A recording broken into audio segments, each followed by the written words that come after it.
pour le 4L Trophy, pour pouvoir y participer, il faut que le châssis soit propre, nickel, sans gros points de rouille, de fissures évidemment, quoi que ce soit, parce que évidemment dans le désert, sur les routes françaises et espagnoles, ça peut aller, c'est du bitume, donc ça passe. Ça roule bien. Ça roule bien, mais dès qu'on va arriver dans le désert sur des cailloux ou du sable, c'est sûr que là ça risque d'être compliqué. Là c'est juste en surface là, donc là ça va être juste à gratter, à poncer, etc. pour faire un traitement. Mais là par exemple, si on peut voir là de ce côté là, ici là c'est tout autre chose, là on voit que le châssis est un peu attaqué dans cet angle là. Donc là il y a une plaque qui part, donc là il va falloir sûrement refaire une découpe, et ressouder une tôle neuve de renfort, etc. Et vous savez faire tout ça vous? Oui. Bah moi au boulot j'ai travaillé dans une petite PME, donc il y a une partie mécanique et souder je sais faire. Là c'est tous les ouvrants qu'on a démontés ce matin.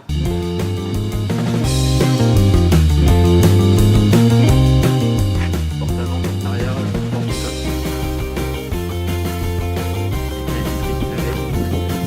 La voiture, elle est là, tout en pièces détachées là, c'est ça? C'est ça en fait, comme on a les ouvrants à ce moment-là, on a les pièces ici. Vous seriez venu il y a 2 jours, enfin hier ça aurait été tout monté.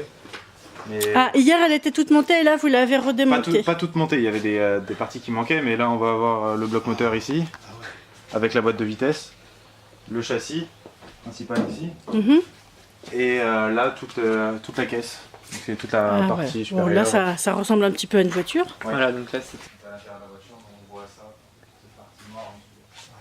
Après on peut la garer, chez moi, chez mes parents. Ah, ils vont prendre le relais? Ouais. Bah en fait le truc c'est que chez mes parents il n'y avait pas assez de place pour qu'on puisse travailler autour de la voiture comme ça, mais on peut travailler là-bas aussi si on a juste des trucs intérieurs à faire ou des petites choses. D'accord. Et donc quand est-ce que vous pensez qu'elle sera montée complètement alors? Remontée complètement? Bah d'ici fin septembre, mi-octobre on espère.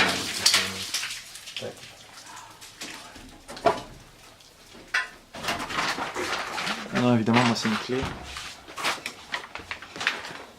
Donc là c'est démontage du tableau de bord et c'est juste pour pouvoir mettre un autoradio? Bah, c'est aussi pour pouvoir vérifier le compteur en fait, parce que c'est un des points qu'il faut vérifier pour participer au 4L Trophy. Parce qu'on avait un petit problème en fait, c'est un moment qui marche plus je pense. Donc il faut vérifier, en fait il y a une espèce de câble ici, à cet endroit là, où il y a c'est le tachymètre en fait qui vient se brancher à l'avant de la boîte de vitesse. Et quand il tourne, en fait, il fait tourner en même temps le compteur. Et donc là, a priori, en fait, le câble serait un petit peu déconnecté derrière, donc il faut vraiment l'ouvrir pour le remettre. D'où ton ami que je t'ai ramené? Je l'ai reposé là-bas. Il est mieux. Vous vous engueulez jamais? Non. On est quelqu'un de... On s'engueule pas, Vous grincez des on dents? s'énerve parce qu'il y a des moments où c'est compliqué, parce qu'on n'arrive pas à démonter quelque chose. Mais non, sinon... On n'a pas encore eu de bataille entre nous deux, donc ça va. Après, avec les pièces, parfois... On s'engueule plutôt avec la voiture. Vous avez déjà démonté des tableaux de bord? Moi j'avais démonté le tableau de bord de Maxi à l'époque, parce que j'avais installé un kit Mac pour faire passer le câble de l'autoradio jusqu'au micro pour le mettre au-dessus de la porte soleil. J'avais démonté un tableau de bord. Et celui-là, bon, c'est un vieux, donc c'est plus facile. Ah, c'est plus facile? Bah, c'est plus rudimentaire, c'est que des... là, à l'époque, c'était que des écrous, des vis. Maintenant, dans l'automobile, ce qu'ils font, c'est mettre que des clips plastiques. Donc on ne puisse pas forcément les démonter, et si on s'amuse à les démonter nous-mêmes, ça casse. Et il faut Donc là, vous vous y voyez là quand vous mettez comme ça là? Ah oui, voilà. Bah, c'est l'avantage de ce genre de voiture, c'est-à-dire que c'est assez précieux, rudimentaire. Ouais. Par exemple, la caisse, elle était juste vissée, là comme on peut voir ici, tout le long. Elle était vissée juste avec des vis sur le châssis et collée. D'accord. On voit là, il y a une grosse boule noire. Ouais. Ça, c'était oui, des fils de joint ou de colle qui avaient. Donc ça va être le même volant, le même compteur, vous gardez tout. C'est ça, ouais. C'est tout, ouais.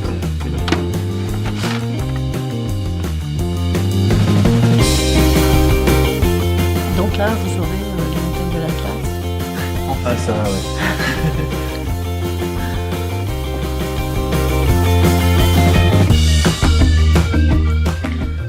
Vous l'avez déjà démarré? Oui, bah, quand on l'a ramené à rouler. Hein. On l'a acheté un particulier, comme une voiture normale. On l'a juste passé, en fait, quand on l'a acheté, du coup, quand on a refait la carte grise, on l'a juste passé en collection.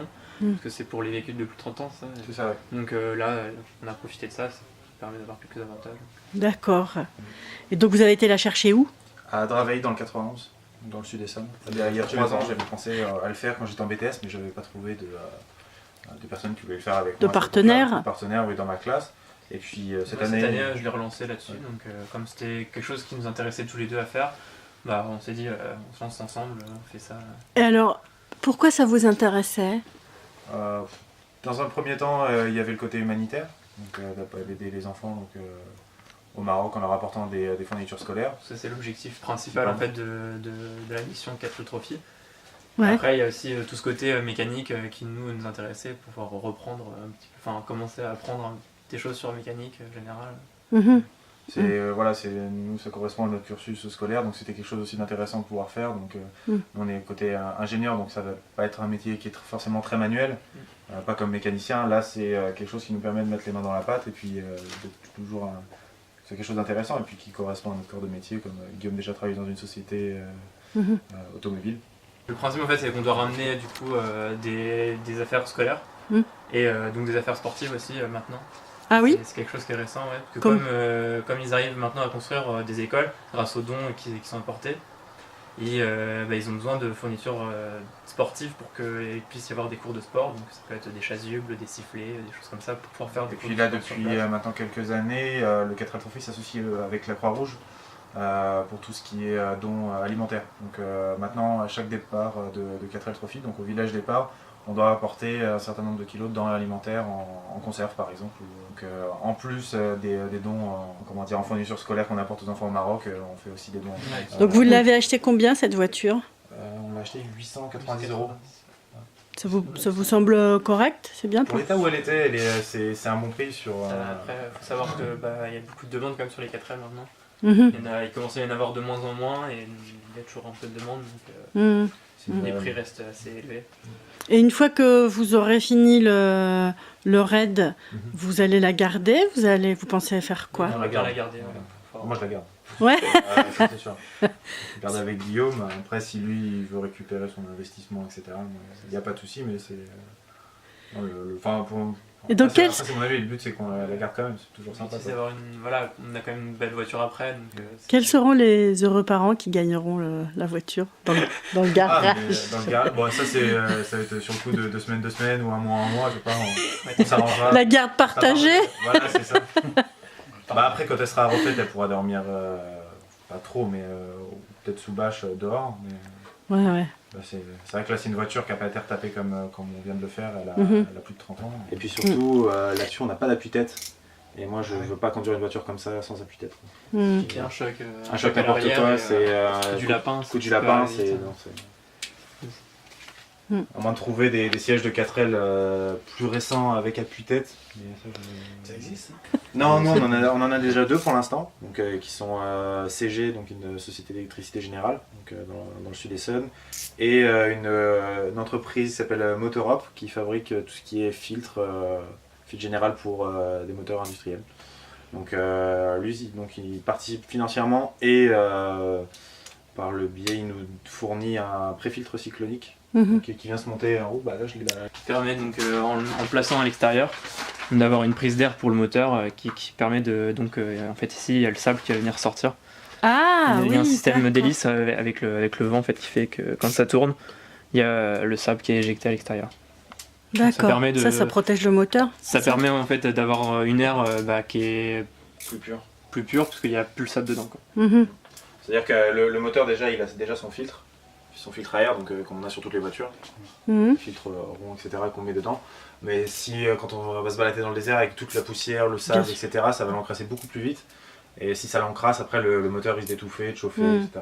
Donc vous allez le placer à l'extérieur, donc de l'autre côté en fait. Ouais, de l'autre côté parce que le filtre à air est là. Ça c'était un petit peu le... Sur le capot là, comme ça? Non, on l'a placé ici en fait avec un tuyau. On vient mettre ici, qui est posé ici. D'accord. Mais de l'autre côté. Ça c'était un peu le bonus qu'on voulait se rajouter à la fin parce que ça permet un peu de d'améliorer la voiture à l'extérieur. En fait, c'est pas forcément obligatoire, mais ça permet d'avoir une voiture qui est un peu plus, qui en jette un peu plus. Et c'était un peu le bonus qu'on voulait se rajouter à la fin, si jamais on avait encore du financement. Puis finalement, on a réussi à trouver un sponsor qui nous l'a fourni. Donc, Ça coûte combien ça? c'est une centaine d'euros, un peu moins. Donc Christian, alors, vous pensez quoi de cette affaire-là? Vous voyez votre fils sur les pistes du désert et tout ça? C'est un projet ambitieux, Ouais. très ambitieux. Moi, je leur souhaite de réussir, bien entendu. Bon, en tant que parent, on a toujours une appréhension, bien entendu. Bah oui. Et puis, je pense qu'il y a beaucoup de travail, en fait. Mm. Je ne sais pas s'ils vont réaliser, parce qu'on nous a demandé le garage pour 2 mois, mais je pense que ça va durer un petit peu plus longtemps.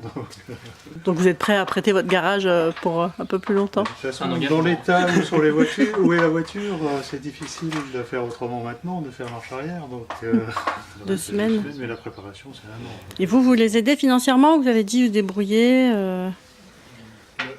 Oui, Alors, pour l'instant, on n'a pas été sollicité. Donc, Pas vu, pas on pris. ouvre le garage. Pour la- Oui, ah oui, oui, oui, oui. Gracieusement le garage, Oui, oui, c'est déjà quelque chose d'important. Donc, Non, bah après, c'est après pour la famille et ce genre de choses, en fait, on est en train de lancer une campagne de crowdfunding. Pour la famille? Pour la famille, et bah c'est pour la famille, puis les amis, et puis éventuellement d'autres particuliers, c'est une campagne de crowdfunding donc sur Ulule qu'on est en train de lancer. Mhm. Donc c'est comme ça qu'on va leur demander un peu de l'argent et avec en échange des contreparties. Un petit peu de ménage, leur passage. Non, non, non.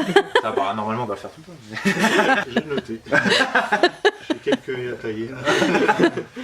Non, mais c'est en contrepartie, ça va être par exemple sur notre traversée du désert, ramener du sable du désert ou éventuellement, on avait proposé c'était des cartes postales. Bon, à la brosse à dents, on y pensera peut-être un Non, peu mais plus tard, mais autre la crème chose. solaire aussi, je pense que Ah oui, la crème solaire, c'est oui, vrai. ça peut être important. Non, ce qu'il faut pas oublier, ça va être les équipements qui sont imposés Ouais. pour le trophy. Certains éléments de sécurité comme on a besoin de trousses de secours. Donc, Ouais. Le mercurochrome. mercurochrome, c'est ça, les pansements. Ouais. Non, ils nous demandent aussi 2 jerrycans d'essence de 10 litres. Ils nous demandent quoi? Des fusées de détresse, Un extincteur. un extincteur. Créer l'association? Ouais. Parce que vous devez être en association? C'est pas obligatoire, mais c'est un gage de sécurité pour les entreprises en fait qui veulent nous sponsoriser. Ça permet de montrer qu'on est plus sérieux en fait. Eux, quand ils nous font un don, comme ça, on peut faire, étant une association, on peut faire une facture.